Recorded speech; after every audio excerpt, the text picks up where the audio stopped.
such a good bird," she said to herself. "Good as gold with a cherry on top." She lived next door to Grakkle. He was a burly beast with bad habits, a bad temper, and bad hair. One day, Kalinka flew through the open window of Grakkle's house. "Tisk, tisk," she chirped. "This place could use some tidying up." "Grakk," said Grakkle, stomping his foot. "Grakk, Grakk." "No bother at all," trilled Kalinka. "I'm a very good helper." Grakkle didn't want any help. He wanted some of his Auntie Grumble's homemade ginger cookies. He wanted to soak his tired, warty feet in a big bucket of pickle juice. But most of all, he wanted to take a nap in his favorite comfortable chair. Kalinka fluttered around and picked up the dirty socks scattered on the floor. She rolled some up and stuffed them in the wood stove. Then she hung some from the rafters. "Grakk!" shouted Grakkle. "You're welcome," said Kalinka. Grakkle dumped his ginger cookies onto the table. "Tisk, tisk," cheeped Kalinka. "What a mess! I'll just put them on a plate for you. But maybe I should try one first."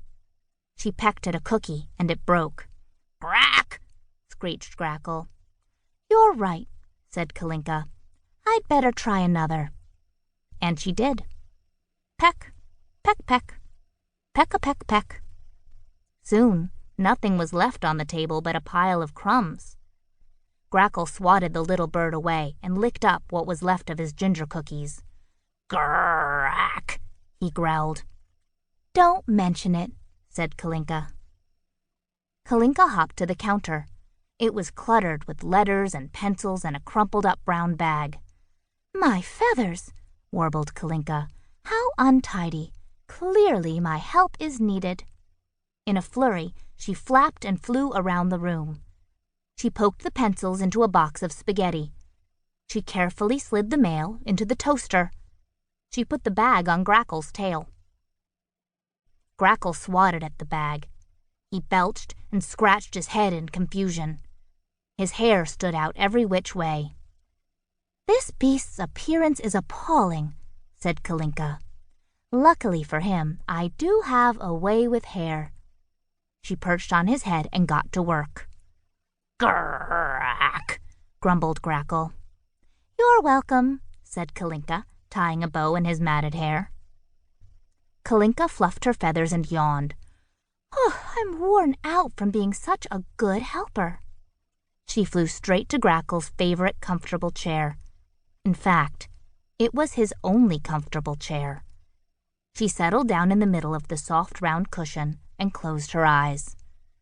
"Grakk! Grakk! Grakk!" yelled Grakkle. "What a lovely lullaby," said Kalinka. "Thank you." "Grakk!" groaned Grakkle. The burly beast swished his tail. He stomped and snarled and waved his arms. Kalinka sighed in her sleep. Grakkle began to throw things. The crumpled-up paper bag, a pencil, an apple. And finally, he hurled his Auntie Grumble's cookbook, which hit the table and skidded into the back of the chair, which teetered and tottered until Kalinka toppled off the soft round cushion and fell, plop, right into the pickle bucket where Grakkle soaked his warty feet. Kalinka thrashed. She flapped her wings in the greenish brine. Then she sputtered and sank. Grakkle gasped. "Grakk!" What had he done? He rushed over and turned the bucket upside down. Splash!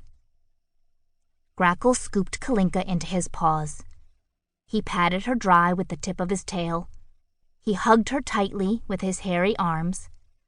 He blew on her feathers with his hot breath. Kalinka coughed.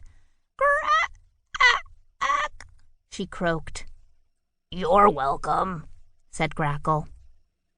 He looked at her. She looked at him. Then they both cracked up. "Grakk, Grakk!" Grakk, Grakk. Grakkle yawned and looked at the topsy-turvy